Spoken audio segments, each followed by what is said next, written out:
Welcome दोस्तों। होली के त्यौहार के बाद में हम फिर एक साथ हैं। एक छोटा सा ब्रेक बनता था, वो हमने लिया, बहुत अच्छा है। आशा करता हूँ सबके लिए होली बहुत अच्छी रही होगी। अब हमें फिर अपनी पढ़ाई में लग जाना चाहिए। 31 मार्च तक हमारे एग्ज़ाम्स चलेंगे अकाउंटेंसी कॉमर्स डिपार्टमेंट की अगर हम बात करें। आज मैं आपके पास फिर इम्पॉर्टेंट क्वेश्चंस लेकर के आ रहा हूँ। क्वेश्चंस को पूछने के तरीके अलग अलग हो सकते हैं, 2-3 बार और करके ये दिया हुआ है, तो वो आपको यहाँ स्क्रीन पर सारे क्वेश्चंस मिलेंगे। तो बहुत जल्दी से मैं इन क्वेश्चंस को लेके चलता हूँ। देखिए, आप अगर ये समझते हैं कि 20, 25, 30 क्वेश्चन से काम चल जाएगा तो ऐसा नहीं है। मैं पूरा कवर करने की कोशिश कर रहा हूँ, इसलिए अपने पास ऐसे क्वेश्चंस 80 के ऊपर चले जाएंगे, उससे ज़्यादा भी हो सकते हैं। तो आज का है बहुत इंपॉर्टेंट टॉपिक है। देखिए, अभी तक ADAS के वो क्वेश्चंस लाया हूँ जो 6-6 नंबर और 4-4 नंबर में आपको पूछे जाते हैं। Why must aggregate demand be equals to aggregate supply at the equilibrium level of income and output? तो ये क्वेश्चन आ रहा है हमारे उस दूसरे पार्ट में जहां पर हम ये पढ़ते हैं कि भाई शॉर्ट रन इक्विलिब्रियम क्या होता है ना। तो उस बात को मैं थोड़ा सा आपको समझाते हुए चलूंगा, फिर क्वेश्चन को कैसे आंसर करना है वो भी मैं आपको बताऊंगा। इसी के अंदर पूछा जा रहा है कि explain with the help of diagram, diagram बना के बताना है, तो उसको एक बार समझाएंगे। इसी को पूछ लिया गया है कि नेशनल इनकम जो है इक्विलिब्रियम ADAS से कैसे हम अटेन करते हैं, यूज डायग्राम, आप उसको बताइए। Also explain the changes that take place in economy when the economy is not in equilibrium. अगर हम इक्विलिब्रियम में नहीं है तो इक्विलिब्रियम पहले समझेंगे। इक्विलिब्रियम में नहीं है तो ऐसे में क्या होगा इकोनॉमी में। Discuss the working of the adjustment mechanism in the following situation. A, aggregate demand is greater than aggregate supply, या ex ante investment is lesser than ex ante saving. In the same way, in an economy, plan AD is greater than the plan AS. Use diagram to। तो ये सारे question है, आपको screen पर जरूर आ जाएंगे। तो इन सब का आंसर एक ही है। तो क्वेश्चन आपको समझने अच्छे से, आंसर का एक्सप्लेनेशन मैं दे रहा हूँ। इसी का दूसरा अप्रोच है सेविंग एंड इन्वेस्टमेंट अप्रोच। तो आइए दोस्तों, इन दोनों क्वेश्चंस को हम देखते हैं, saving, investment and aggregate demand. Aggregate, सबसे पहली बात, आप क्वेश्चन को रिकॉग्नाइज कैसे करेंगे, पहचान कैसे करेंगे कि मुझे जो आंसर लिखना है वो किस क्वेश्चन के लिए है। जब क्वेश्चन पूछा गया है तो वहां से आपको रिकॉग्नाइज करना है कि कौन सा आंसर मुझे देना है। तो देखिए, जैसे ही आपके पास क्वेश्चन में आता है कि आप डिटर्मिनेशन ऑफ इक्विलिब्रियम, तो शब्द कौन सा पकड़ा अपन ने, अपने लिए जो महत्वपूर्ण इंपॉर्टेंट वर्ड जो है वो यहां इक्विलिब्रियम है। Determination of equilibrium level of income and output, ये कैसे डिटरमाइन होता है। अब देखिए, कीन्स ने दो तरह की बातें करी हैं, शॉर्ट रन इक्विलिब्रियम और लॉन्ग रन इक्विलिब्रियम। तो ये मेनली आपका शॉर्ट रन इक्विलिब्रियम से रिलेटेड है। शॉर्ट रन इक्विलिब्रियम, इसमें क्या चीज हमें समझनी है उसको पहले एक बार हम देखते हैं, है ना, फिर मैं आपको बकायदा जो क्वेश्चन है वो बना रहा है। देखिए, इक्विलिब्रियम, मैक्रो इक्विलिब्रियम जिसको हम यहाँ पे बोल रहे हैं, वो सिचुएशन है जहाँ आपकी एग्रीगेट सप्लाई जो कि इनकम के बराबर होती है, जो C+S है। आप देख रहे हैं मैंने ये लाइन बनाई है, इसको 45 डिग्री लाइन बनाते हैं हम, ठीक है ना। समझने के लिए कि भाई 45 डिग्री लाइन क्यों होती है, तो सीधी सी बात है, यहाँ हम कंजम्पशन सेविंग ले रहे हैं, वाई एक्सिस पर हम बता रहे होते हैं, और एक्स एक्सिस पर हम इनकम या आउटपुट लेवल बताते हैं कि भाई इतनी इनकम है या आउटपुट है। तो जैसा मैंने आपको बताया, इनकम होता है C plus consumption plus income, consumption plus saving, sorry. तो ये देखिए, हमने वाई एक्सिस पे भी C+S लिया है और यहाँ पर भी ये C+S हो जाता है, लिया इनकम है लेकिन वो बनता कैसे है, कंजम्पशन और सेविंग से। तो जब आपके वाई एक्सिस के वेरिएबल और एक्स एक्सिस के वेरिएबल दोनों एक साथ आके मिलेंगे, है ना, ये वैल्यू भी बराबर होगी, ये वैल्यू भी बराबर होगी। मान लीजिए ये दोनों मिलाकर के 0 होता है, इनकम 0 होता है, तो हो जाएगा। आप बोलोगे भाई 0 कैसे होगा, तो देखिए, जैसे मान लीजिए 0 इनकम है, अब 0 इनकम पर कुछ ना कुछ तो कंजम्पशन होगा, मैंने C बार बताया था। मान लीजिए 50 है, तो कहाँ से आया, क्या आया, सेविंग से, तो वो माइनस हो गया, जिसको माइनस C बार बताते हैं, तो -50 हो जाएगा। तो -50 प्लस 50 कितना हो गया आपके पास, 0 हो गया। इनकम भी कितनी है, 0, तो आपका पॉइंट कहाँ आ गया, यहाँ आ गया। ये नीचे की तरफ आ गया, ये ऊपर गया, ये दोनों यहाँ आ गए। अब मान लीजिए आप लेते हैं यहाँ पे कोई भी पॉइंट, ये y पॉइंट लेते हैं, है ना। At this point you are taking some part of the income, ये इनकम है, यहाँ से जो परपेंडिकुलर आप लाइन ले रहे हैं तो ये आपकी इनकम होगी, है ना। और यहीं पर आपकी क्या आ जाएगी, कंजम्पशन आ जाएगी। At that level you have the consumption. मान लीजिए कंजम्पशन आपका कितना हो रहा है भाई, 100 हो रहा है। एट दिस लेवल हम अपनी सेविंग लाइन ले जाते हैं, ये 0 है, सेविंग 0 है, इनकम आपकी 100 है, कंजम्पशन आपका 100 है। C प्लस एस यानी 100 प्लस 0 कितना हुआ 100, ये कितना है 100, ये हम यहाँ आ गए। बहुत ज़्यादा इंपॉर्टेंट नहीं है, आपको बताना था कि YAS कर्व और income curve is 45 degree line, तो उसको समझाया मैंने आपको। तो इस चीज़ को यहाँ पर आप इस तरह से समझ रहे हैं, ठीक है। ये सारी चीज़ें मैं अभी वापस हटा देता हूँ। अब हम किस चीज़ को यहाँ पर एक बार अच्छे से देखेंगे, जो शॉर्ट रन इक्विलिब्रियम की हम बात कर रहे हैं कैसे है। सबसे पहले एग्रीगेट सप्लाई को समझिए। देखिए कीन्स ने, मैंने एक साइकोलॉजिकल लॉ ऑफ कंजम्पशन आपको बताया था। दरअसल ये जो है पूरी साइकोलॉजी जो है कंज्यूमर के पॉइंट ऑफ व्यू से सोची थी कीन्स ने। ये कभी भी किसी भी इकोनॉमिस्ट ने, क्लासिकल इकोनॉमिस्ट ने और कीन्स से पहले शायद किसी ने इतना उस पर स्टडी नहीं किया जितना कीन्स ने उसको स्टडी किया। तो साइकोलॉजिकल लॉ अपने आप में एक बहुत इंपॉर्टेंट लॉ है। तो बिल्कुल मैं आपके साथ उसको अलग से उसका एक वीडियो बनाऊंगा, बिल्कुल बनता है, उसको क्रेडिट जाना चाहिए, बहुत इंपॉर्टेंट है। तो देखिए एग्रीगेट सप्लाई जो है इनकम की जब हम बात करते हैं, है ना, तो ये आपको आउटपुट लेवल बताता है। क्यों आउटपुट बताता है, सीधी सी बात है, प्रोडक्शन मतलब आउटपुट, और प्रोडक्शन ही होता है जो जनरेट करता है इनकम को। तो जो भी इनकम होगी वही आपका प्रोडक्शन है। अब शॉर्ट रन इक्विलिब्रियम आपको क्या कहता है कि भाई एक पॉइंट ऐसा होगा जिसके बाद में एग्रीगेट सप्लाई को बढ़ाना उस वक्त के लिए पॉसिबल नहीं है, क्योंकि वहां हम टेक्नोलॉजी को कांस्टेंट मान रहे हैं। कोई भी चेंज होता है टेक्नोलॉजी में, इट विल टेक टाइम। या हम कोई रिसोर्स ला रहे हैं, कैपिटल ला रहे हैं, या लेबर भी आ रहा है। मान लीजिए डॉक्टर हमें चाहिए, जितने डॉक्टर्स की हमें ज़रूरत है, तो डॉक्टर्स को हम, कोई ऐसा तो है नहीं कि पढ़ाई करते ही लोग डॉक्टर बन जा रहे हैं। 5-7 साल लगते हैं, फिर वो डॉक्टर बनता है, उसकी स्किल आती है, प्रैक्टिस करता है, इट विल टेक टाइम। तो शॉर्ट पीरियड का मतलब क्या हो गया यहाँ पर, ऐसा नहीं है कि 1 महीना 2 महीना 3 महीना 6 महीना 1 साल, हम ऐसे साल में या समय में गिन रहे, नहीं।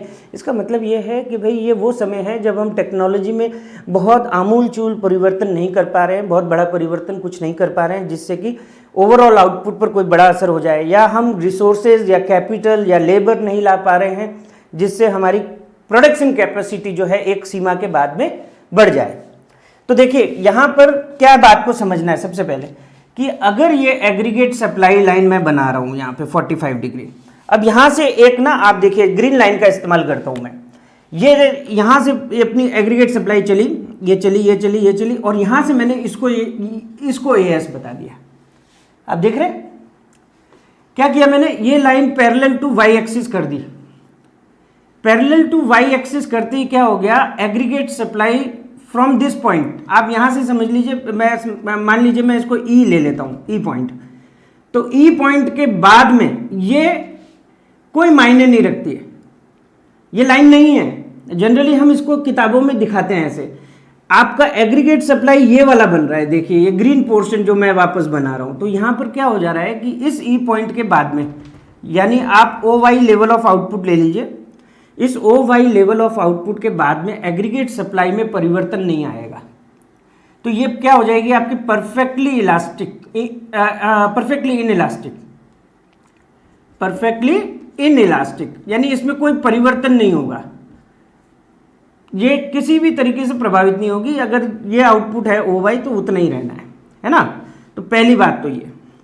दूसरी बात, अभी देखिए आप मान लीजिए ये जो कॉन्सेप्ट है determination of equilibrium level of output, ये बोलता है कि प्लान एग्रीगेट जो है ना डिमांड, प्लान एग्रीगेट डिमांड वो बराबर होनी चाहिए प्लान एग्रीगेट सप्लाई के, यानी AD should be equals to AS, वहीं पर प्रोडक्शन होगा।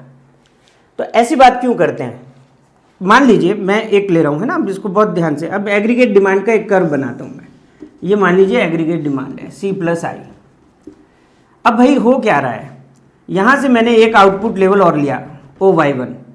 अभी ये है कि इकोनॉमी प्लान कर रही है OY1 का आउटपुट, कि भाई हम तो इतनी डिमांड करेंगे, ठीक है ना। जैसे मान लीजिए ये इक्विलिब्रियम हमने ले लिया यहाँ पे E1, जहाँ पर एग्रीगेट डिमांड की लाइन इंटरसेक्ट कर रही है एग्रीगेट सप्लाई को। अब ये डिमांड तो कितनी हो रही है, एग्रीगेट डिमांड हो रही है आपकी कितनी, OY1, ठीक है ना। एग्रीगेट डिमांड आपकी कितनी हो रही है, OY1, लेकिन इकोनॉमी की कैपेसिटी कितनी है, OY is greater then OY1, कितने से, Y1Y से। अब ये बताइए स्टॉक को खड़ा करने का क्या मतलब, वैलिड सवाल है कि नहीं भाई। इकोनॉमी में डिमांड कितनी हो रही है, OY1, मतलब ये प्लान किया जा रहा है, और प्रोड्यूसर जो है पूरे इकोनॉमी में कितना प्रोड्यूस कर सकते हैं, OY। अब ये प्रोड्यूस करके करें क्या, Y1 का स्टॉक अनवांटेड स्टॉक है भाई। कोई प्रोड्यूसर स्टॉक बनाने के लिए तो नहीं प्रोडक्शन करता है ना, बेचना चाहता है। अब सेंटिमेंट्स ही नहीं है, डिमांड्स नहीं है, डिमांड्स कम रह गई हैं और स्टॉक खड़ा हो रहा है, तो क्या करेगा प्रोड्यूसर, सीधी सी बात है ना। तो आप देखिए इसी लाल वाली लाइन को मैं नीचे लेकर के आता हूँ, है ना। तो कहाँ ये जो एग्रीगेट डिमांड है ना, ये मैक्सिमम मान लीजिए इतना आउटपुट आप प्रोड्यूस कर रहे हैं कि भाई ये इतना हो सकता है, इससे ज़्यादा नहीं, है ना। ये एग्रीगेट डिमांड अगर यहाँ होती AD1 तो बहुत बढ़िया होता, क्योंकि जितना प्रोड्यूस किया जा सकता है उतनी डिमांड हो रही है, पर नहीं है। वो कहाँ पर आ गई, वो तो आ गई E1 पर। इतना ये जो है ये फालतू का स्टॉक होगा, तो प्रोड्यूसर क्या करेगा, क्या वो OY प्रोड्यूस करेगा, नहीं करेगा। वो कितना प्रोड्यूस करेगा, वो केवल OY1 प्रोड्यूस करेगा। तो आपकी जो सप्लाई है ना, वो एग्रीगेट सप्लाई, वो किसको चेज करेगी, एग्रीगेट डिमांड को। AS विल चेज, पीछे जाएगी एग्रीगेट डिमांड के। तो क्या ये पॉसिबल है, सवाल यहां ये आता है कि अगर मान लीजिए कार का प्रोडक्शन हो सकता है 1 लाख कार का प्रोडक्शन जो है वो OY को डिनोट कर रहा है, लेकिन भाई लोग प्लान कर रहे हैं 70,000 की कार का, ओनली 70,000। तो क्या होगा, प्रोड्यूसर तो 70,000 बनाएगा, बना सकता है, बिल्कुल बना सकता है। तो क्या होगा कि एग्रीगेट सप्लाई किसको चेज कर लेगी, एग्रीगेट डिमांड को कर लेगी। तो भैया ये एडजस्ट हो गई। अब मान लीजिए अगर एग्रीगेट डिमांड बढ़ जाती है, अब कितनी बढ़ जाए, ये बढ़ती चली जा रही है, बढ़ती, लेकिन ये बढ़ के मान लीजिए ये इतनी दूर चली गई, मैं AD3 बताता हूँ आपको, है ना। ये यहाँ चली गई है, ये देखिए आप, ये इसको देखिए आप, ये AD3 मैंने बोला, ये वाली लाइन है ना, ये जो मैं बता रहा हूँ। अब होगा क्या कि डिमांड जो है वो तो बहुत ज़्यादा जा रही है, आप इसको एक्सटेंड करेंगे तो ये डिमांड मांग रहा है इतनी, OY2 की डिमांड मांगी जा रही है। लेकिन हमने क्या बोला, हमने बोला कि OY के बाद तो प्रोडक्शन हो नहीं सकता, टेक्नोलॉजी नहीं है, लेबर नहीं है, कैपिटल नहीं है, रिसोर्सेज नहीं है, तो this can not be possible. तो एग्रीगेट सप्लाई इस E पॉइंट से आगे नहीं जा सकती, लेकिन इसके नीचे वो अपने आप को किसके अनुसार एडजस्ट करेगी, एग्रीगेट डिमांड के अनुसार। तो इसी मैकेनिज्म को अपने को बताना है इस क्वेश्चन में। तो आपका क्वेश्चन क्या है कि क्या एग्रीगेट डिमांड और एग्रीगेट सप्लाई जो है, इक्विलिब्रियम जो है, वो हमेशा इकोनॉमी में मेंटेन होगा। तो हम कहेंगे हाँ मेंटेन होगा, लेकिन उसका मैकेनिज्म क्या है, वो कैसे मेंटेन होगा, है ना। तो उस चीज़ को अब हमें देखना है। तो सब आपने बहुत ज़्यादा कंफ्यूज ना हो इसमें, बस एक चीज़ मैं ये समझाने की कोशिश कर रहा हूँ कि एक सीमा होती है, एग्रीगेट सप्लाई हमेशा आगे नहीं बढ़ती रहेगी। अगर एक शॉर्ट पीरियड हम ले रहे हैं, लॉन्ग पीरियड में हो सकता है कि आपकी एग्रीगेट सप्लाई यानी कि प्रोडक्शन की कैपेसिटी बढ़ सकती है, लेकिन ये यहाँ पे ये ऐसे हो जाएगी, है ना, किंक्ड हो जाएगा थोड़ा सा ये इस तरह से। तो एग्रीगेट सप्लाई जो है वो अपने इसको हम बोलते हैं फुल एम्प्लॉयमेंट इक्विलिब्रियम। इस फुल एम्प्लॉयमेंट इक्विलिब्रियम के अंदर जो है एग्रीगेट सप्लाई एग्रीगेट डिमांड के अनुसार बिहेव करेगी, उसको चेज करेगी। ये हम यहाँ बताना चाह रहे हैं। तो मैं अब आपको अपने क्वेश्चन से जोड़ रहा हूँ। ये तो था कि जो एक दिमाग में अपने को रखना है ना, इन बातों को समझने के लिए। तो अब क्या करेंगे, इसमें इसके 2 अप्रोचेज हैं इक्विलिब्रियम को समझाने के, है ना। और मैंने ये दोनों क्वेश्चन के डायग्राम एक साथ ही बता रहा हूं। देखिए होगा क्या कि at equilibrium in an economy AD जो है वो बराबर रहेगा AS के। अब AD हमारे पास क्या है, C+I, जो कि हमारे सिलेबस ने हमें कहा है भाई यहीं तक सीमित रहो। एग्रीगेट सप्लाई जो है वो C प्लस एस है। C और C कॉमन आइटम्स जो हैं वो हमने हटा दिए, तो I is equals to S। तो दो चीज़ें होती है ना, पहली इक्वेशन ये और दूसरी ये।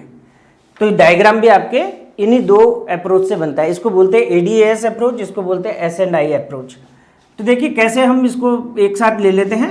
हालांकि मैं आपको नोट्स में इसको अलग अलग बताऊंगा, लेकिन यहाँ मैं आपके साथ इसको देखिए, यहाँ जो मैं ले रहा हूँ सेविंग और इन्वेस्टमेंट अप्रोच ले रहा हूँ, और यहाँ जो मैं ले रहा हूँ ऊपर वाले डायग्राम में AD&AS का अप्रोच ले रहा हूँ। और नीचे ये दोनों के लिए इनकम और आउटपुट को ही जो है डिनोट करेगा, इनकम और आउटपुट को ही डिनोट करेगा, जो एक्स एक्सिस हम ले रहे हैं। ठीक है, अब देखिए एग्रीगेट सप्लाई आपकी क्या है 45 डिग्री, ऊपर हम ADAS वाला बना रहे हैं। ये AS equals to Y is equals to C plus S, चाहे कुछ भी लो आप। एग्रीगेट डिमांड इसके पैरेलल नहीं रहती, क्योंकि कंजम्पशन उसमें होता है। कंजम्पशन तो जैसा हमने साइकोलॉजिकल लॉ में बोला कि उसी प्रोपोर्शन में कंजम्पशन नहीं बढ़ेगा जिस प्रोपोर्शन में इनकम बढ़ती है ना। तो कहीं ना कहीं ये इंटरसेक्ट करेगा। तो C प्लस आई के हिसाब से हमने AD बता दी। जहाँ इंटरसेक्ट कर रहा है उसे हम इक्विलिब्रियम कहते हैं। This is your macro equilibrium. Macro equilibrium. कई बार आपको पूछा जाएगा कि भाई इफेक्टिव डिमांड क्या होती है, तो इसी को हम इफेक्टिव डिमांड भी बोलते हैं। अब आप क्या कीजिए कि इसी डायग्राम को नीचे लीजिए। नीचे में हमारे पास क्या है S और I का मैंने रिलेशन आपको क्या बताया था भाई कि इन ऑटोनॉमस इन्वेस्टमेंट है, कांस्टेंट मानिए, गवर्नमेंट की तरफ से आता है। सेविंग माइनस से जाती है, क्योंकि कंजम्पशन जब कुछ ना कुछ मिनिमम होता है जीरो इनकम पर, तो वहाँ सेविंग नेगेटिव होती है। तो यहाँ पर ये देखिए, ये सिचुएशन हमको इसका मिलान करना है। जहाँ AD और AS बराबर है वहाँ I और S बराबर होने चाहिए। तो क्यों ना हम ये लाइन यहाँ पर पूरी तरह से परपेंडिकुलर ले लें दोनों डायग्राम के लिए, है ना। ये OY आउटपुट है आपका, है ना। मैं यहाँ Y1 लिख देता हूँ ताकि ध्यान रहे कि भाई Y यहाँ। तो आपकी सेविंग की लाइन जो है ऊपर की तरफ जाएगी और यहाँ पर इसको टच कराना है अपने को, है ना। तो ये इस तरह से आपकी सेविंग की लाइन हो गई। तो वापस ये आपका इक्विलिब्रियम ही शो हो रहा है, आप E1 नाम दे दीजिए। ठीक है, तो ये दोनों सिचुएशन मैंने यहाँ पे इक्वेशन में बता दी और ये आपको डायग्राम में बता दिया। ठीक है भाई, तो ये तो आसान बात हो गई। अब सवाल का जवाब क्या देना है कि मान लीजिए एग्रीगेट डिमांड जो है वो, जैसे कि ये लाइन है, एग्रीगेट डिमांड ये ऊपर जा रही है और ये एग्रीगेट सप्लाई की नीचे है। इसमें अगर मैं एक आउटपुट लेवल लेता हूँ, है ना, तो वो आपको बता देगा कि भाई डिमांड ज़्यादा है और सप्लाई कम है। तो AD is greater then AS। जैसे मान लीजिए यहाँ से एक डॉटेड लाइन लिया, है ना, OY2 लेवल ऑफ आउटपुट है। तो यहाँ पर आपको टच कर रही है ये यहाँ, है ना, और यहाँ टच कर रही है AD को, तो ये तो AD बता देगा और यहाँ से आपको बता देगा AS। मान लीजिए AD आपका हम मान लेते हैं 100, AS आपका हम मान लेते हैं 80। तो साफ दिख रहा है कि एग्रीगेट डिमांड जो है ना वो ग्रेटर है एग्रीगेट सप्लाई से। तो इसको तो आप रहने दीजिए, मैंने बस आपको बताने के लिए, समझाने के लिए लिया था, इसको अपन एक बार के लिए हटा देते हैं। तो जो भी ये आपका एरिया है ये मैंने डॉटेड कर दिया साहब, ये दीजिए, और आपका कन्फ्यूजन हटा देते हैं। यहाँ क्या हो रहा है कि एग्रीगेट डिमांड जो है एग्रीगेट सप्लाई से ज़्यादा है। इन द सेम वे जो आपका ग्रीन एरिया हम इसी डायग्राम में बना रहे हैं, यहाँ पर एग्रीगेट डिमांड जो है लेस देन एग्रीगेट सप्लाई है। ये जो एरिया है ना, बस आप ये समझिए कि ये जो AS है ना, ये पूरा डिनोट कर रहा है शॉर्ट रन इक्विलिब्रियम को। अब ये तो पूरा सीधा ही हम ले जा रहे हैं, इसमें हम कोई मैक्सिमम आउटपुट नहीं यहाँ पे दिखा रहे हैं। तो आपको क्या बताना है, आपको ये बताना है कि ये इक्विलिब्रियम पर ही इकोनॉमी क्यों आएगी, रिवॉल्व क्यों करेगी इसके आसपास। मतलब ऐसे क्या कारण होंगे जिससे कि इकोनॉमी जो है खिंची चली आएगी इक्विलिब्रियम की तरफ। एक इक्विलिब्रियम एक मैग्नेट है, आप यूँ समझ लीजिए, इकोनॉमी इसी तरफ आएगी। तो सबसे पहले चलिए ये देख लेते हैं।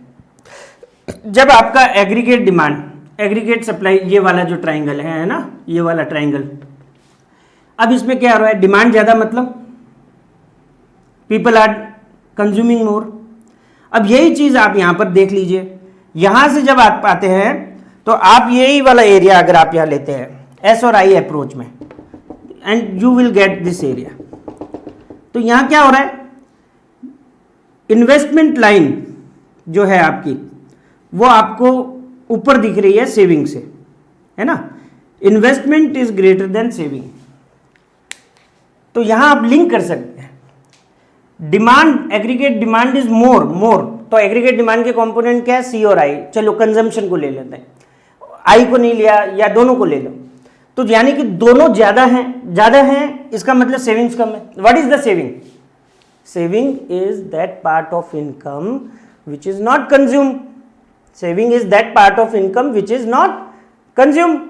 जो कंजम्पशन में से हम विड्रॉवल करते हैं उसी को हम सेविंग बोलते हैं। अगर वो लेस है, इसका मतलब विड्रॉवल्स हमारे लेस है, विड्रॉवल लेस है मतलब कंजम्पशन ज्यादा है।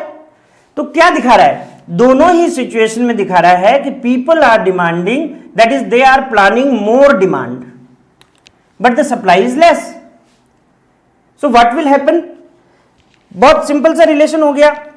ये आपके पास क्या आ गया भाई, if aggregate demand is greater than aggregate supply, that is plan expenditure is more than plan production. लोग ज्यादा खर्च कर रहे हैं तो इंसेंटिव है, इंसेंटिव माने एक प्रकार का सेंटिमेंट्स है प्रोड्यूसर्स के लिए, अच्छा पॉजिटिव कि यार प्रोडक्शन करो, लोग खरीद लेंगे, माल बिकेगा। तो इस सिचुएशन में क्या होगा, definitely aggregate supply will increase, तो producer will plan more production in this situation. When producer plan more that is production, तो क्या होगी, income. Obviously when income increases consumption increases, that is AD increases. तो ये move करेगा equilibrium की तरफ, aggregate demand और मूव करेगा, and the supply is also increasing, so supply will also move. लेकिन कब तक मूव करेगा, है ना। अब ये सिचुएशन आई क्यों, प्रोडक्शन हुआ क्यों, हुआ इसलिए क्योंकि डिमांड ज्यादा थी। तो अगर ये एरिया जो मैंने आपको यहां दिखा रखा है रेड डॉट करके, अगर ये एलिमिनेट हो जाएगा तो क्यों होगा ऐसा? इसका मतलब ये जो प्रक्रिया है इकोनॉमी में, जो स्वतः चल रही है, ऑटोमेटिकली चल रही है, सिचुएशंस के अनुसार जो एजेंट्स हैं इकोनॉमी के, प्रोड्यूसर कंज्यूमर, वो बिहेव कर रहे हैं। तो बिहेवियर क्या हुआ भाई, सप्लाई बढ़ा दी, प्रोडक्शन कर, क्योंकि मीट करना था बढ़ी हुई डिमांड को, तो सप्लाई बढ़ाने से इनकम भी बढ़ी, तो कंजम्पशन भी बढ़ेगा, यानी कि और डिमांड बढ़ जाएगी, और उसके बाद में आपका जो एग्रीगेट सप्लाई तो बढ़ ही रहा है, तो they will move further. And in the same here, when income increases due to the more production, the savings also increases. So the savings which is less, it is improving, and it moves towards the equilibrium. So ultimately इस situation से आप कहाँ move कर जाओगे, equilibrium. This is your answer. अगर आपको पूछ लिया what will happen if economy is not in equilibrium, economy equilibrium में नहीं है, और situation क्या दे दी कि भाई AD is greater than AS और your investment is greater then saving, plan investment x ante investment x ante saving, कुछ भी शब्द आ जाए तो आपको यही लिखना है कि भाई क्योंकि इकोनॉमी में डिमांड ज़्यादा है तो प्रोड्यूसर्स प्रोडक्शन करेंगे, and so the when production increase income increase, so consumption increase consumption, and obviously aggregate supply यानी कि प्रोडक्शन भी इंक्रीज हो रहा है, and they will move towards the equilibrium. समझ रहे हैं ना आप? तो ये एक सिचुएशन हो गई, है ना। आप मेरी बात को बार बार रिवाइंड करके सुने, अगर एक बार में समझ में नहीं आता है तो ये बहुत अच्छा अपने पास एक जरिया है, टेक्नोलॉजी का फायदा है, आप इसे सुनिए इस एरिया को। Now it's become very easy here. मैं यहां से लेता हूं, ये जैसे ये ग्रीन एरिया है, दिस इज इक्विवेलेंट हियर। तो यहां पर आपके पास क्या बता रहा है कि जो इन्वेस्टमेंट है it is less than saving. Saving means withdrawals are more, withdrawals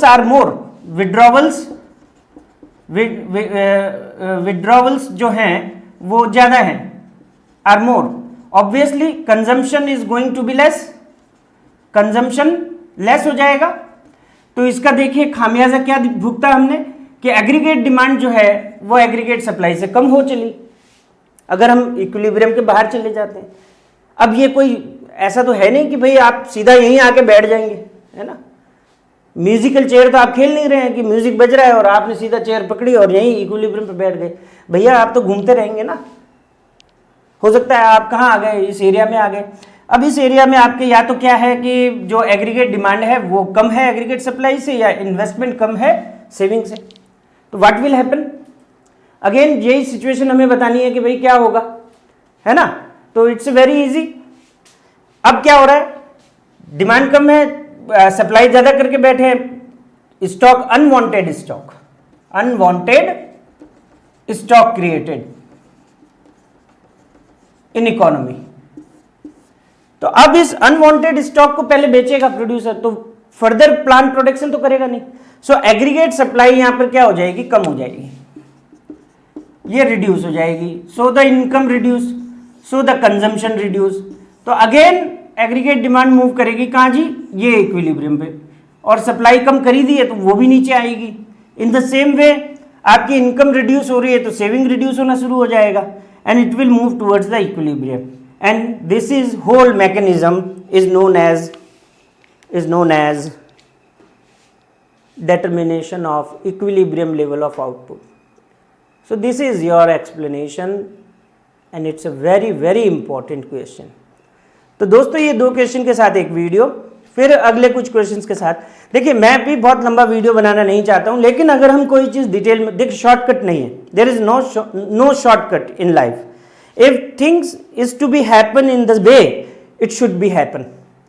अगर किसी काम को करने का जो कोई एक तरीका है वो उस तरीके से ही होना है, ठीक है ना। तो थोड़ा वक्त हमें अपने निकालना है, सेल्फ स्टडीज करनी है, इस चीज़ को पढ़ना है, आपको बिल्कुल ये समझ में आने लगेगा। तो मैं आपसे फिर अगले वीडियो पर मिलता हूँ, तब तक के लिए शुक्रिया, जय हिंद। और दोस्तों ये जो अपना चैनल है जिसमें हम और आप साथ में जुड़े हैं, ये चैनल जो है ये आपका आगे बढ़ता रहेगा। इसमें मैं काफ़ी चीज़ें बात करूंगा, जैसे कि मैंने एक बार आपसे बात करी थी कि स्वायत्तता बहुत ज़रूरी है, ऑटोनॉमी बहुत ज़रूरी है। देखिए ऑटोनॉमी का मतलब क्या होता है कि आपको पास निर्णय लेने की ताकत हो, स्वतंत्रता हो, शक्ति हो। तो किस तरह के निर्णय में हम अपनी स्वतंत्रता बनाए रखें, यानी कि हम इंडिपेंडेंसी रखें, ऑटोनॉमी रखें, बहुत ज़रूरी है। जहाँ मैं समझता हूँ एक पॉलिटिकल इंडिपेंडेंस होनी चाहिए, राजनीतिक स्वायत्तता आपके पास होनी चाहिए, ताकि आप अपने लिए ऐसे माहौल को चुन सकें जो आपके लिए मददगार हो। तो लोकतंत्र में हैं हम, तो लोकतंत्र में अपने आसपास राजनीति जो है वो हमारे अनुसार ढले, इसके लिए अगर हम हर व्यक्ति हर काम करता है तो बहुत ज़रूरी है। और उससे भी ज़्यादा महत्वपूर्ण एक स्वायत्तता और है जिसे हम कहते हैं वित्तीय स्वायत्तता या फाइनेंशियल इंडिपेंडेंस। तो फाइनेंशियल इंडिपेंडेंस क्या होती है, कैसे आती है, इस पर भी हम बात करेंगे। आप हमसे जुड़े रहें, बहुत ज़रूरी है।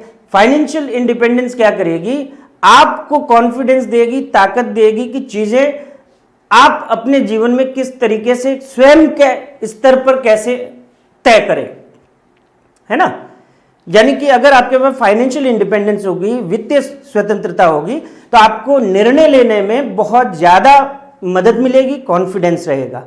तो 2 इंडिपेंडेंस जिंदगी में होनी चाहिए, और मैं शुरू से कहता आया हूं कि आप अपने निर्णय खुद लेंगे, वो बहुत बेहतर होते हैं। तो दोस्तों फिर अगले वीडियो में मिलते हैं। जय हिंद, नमस्कार।